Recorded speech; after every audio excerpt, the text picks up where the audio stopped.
This is Real News Media TV, coverage you can trust. Please like, share, subscribe, and hit the notification bell. Select all for daily news updates. Good evening, my Real News Media TV family. Welcome back to the channel for another news update for July 1, 2023. And in the news this evening, missing St. Thomas fisherman found dead. A 76-year-old fisherman of Rocky Point District in St. Thomas, who was reported missing, was found dead Saturday morning. According to the Golden Grove Police, Escalon Brown was reported missing on June 28. During a search by community members, Brown was found hanging by his neck from a tree in his community this morning. Reports reaching the news are that Brown had recently been acting strangely before he went missing. Man fatally shot in St. Anne. A man was gunned down in St. Anne early this morning. He is 32-year-old Jomani Walford, otherwise called Jetsley, of Lincoln Road in Wilberforce, Brownstown. It is reported that about 2:50 a.m., Walford was walking along the main road in Wilberforce when a car drove up and the gunshots were fired from inside the vehicle.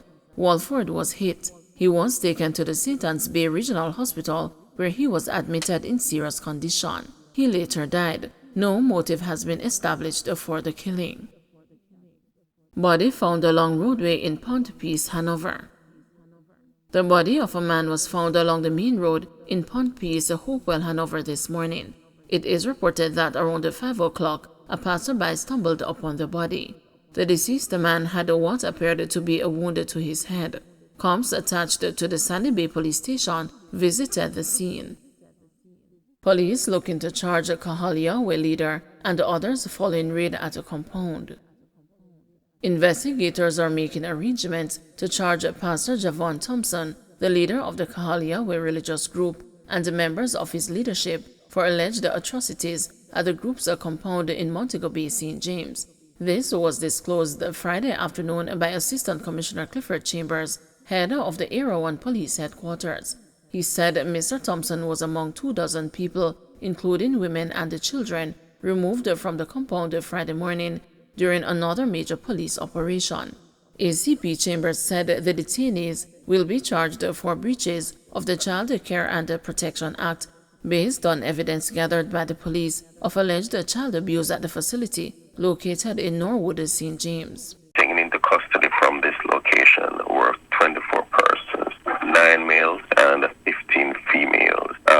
Persons were left at the location, 3 females, one said to be 7 months pregnant, the other 5 months pregnant, and one with a child which is 12 days old. The agencies were alerted to this situation as well. Most of the adults taken in custody will be charged for breaches of the Child Care and Protection Act, assault occasioning actual bodily harm. Not most, but a group of them will be so charged. As a group, they claim that there was a male who conducted sinful acts, and so he was being beaten by members for the sinful conduct and being possessed by demons. So persons should be charged for that.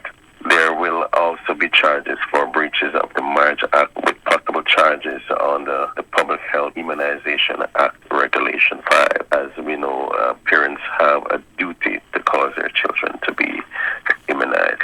So there are continued investigation in the matter, and so we are mindful of the continued operation at this location. Among the persons arrested are the persons who are said to be the leader and the main operators of the location. St. Catherine man gets 7 years in prison for stabbing. St. Catherine resident Carlton Nelson has been sentenced to 7 years in prison for the stabbing of a man. The sentence was imposed on Friday by Justice Bertram Morrison. The Spanish Town laborer pleaded guilty to wounding with intent. In handing down the sentence, Morrison told Nelson that despite pleading guilty, his actions were aggravated. The judge explained that chasing and repeatedly stabbing the complainant showed that he intended to do harm. He said the sentence must reflect his actions. Toll increase on Edward Seaga Highway deferred to August 20.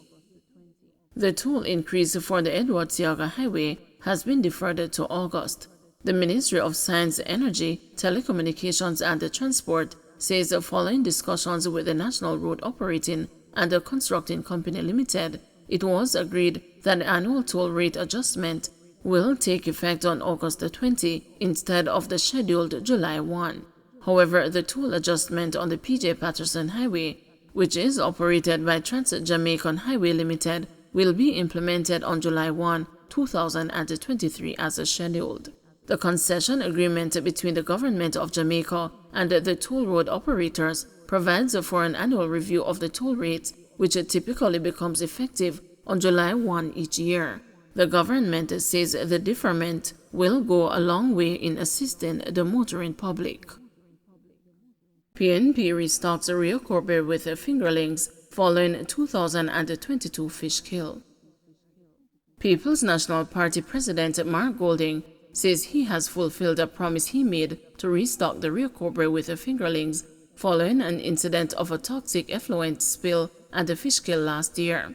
Minister without portfolio in the Ministry of Economic Growth and Job Creation, Matthew Samuda, led an investigation into the alleged chemical spill into the Rio Corbe, where a series of assessments were done. Samuda had described the damage from the spill as significant and said that bauxite company Windalco could be made to forfeit a $115 million environmental performance bond if it is determined that it is responsible for the spill. As for the restocking of the Rio Corbe, the PNP said on Friday that they collaborated with a fish farmer named Donnie Bunting, and the 3,000 Rocky Mountain white fingerlings were released into the Rio Corbe. This, the party said, marks a significant step towards the restoration of the river's aquatic population, with the farmer confirming that an additional 17,000 fingerlings will be added gradually to the river in the coming months under the current agreement. This will gradually revitalize the river's biodiversity, PNP said. The opposition party added that in its attempts of restoring the balance of the Rio Corbe, it experienced delays in the authorization process from National Environment and Planning Agency and other relevant authorities. This vital restocking project has been in the works since the fish kill last year. I have been in dialogue with fish farmer Donnie Bunting, and we made a commitment to the fisherfolk when we visited Kent Village after the spill. Donnie indicated that he would need the approval of the relevant authorities, and we approached NEPA about it and have been following up over the many months since then. We are thankful that the authorization was eventually given, as the revival of the Rio Corbe is crucial to the sustainability of the surrounding communities, Golding said.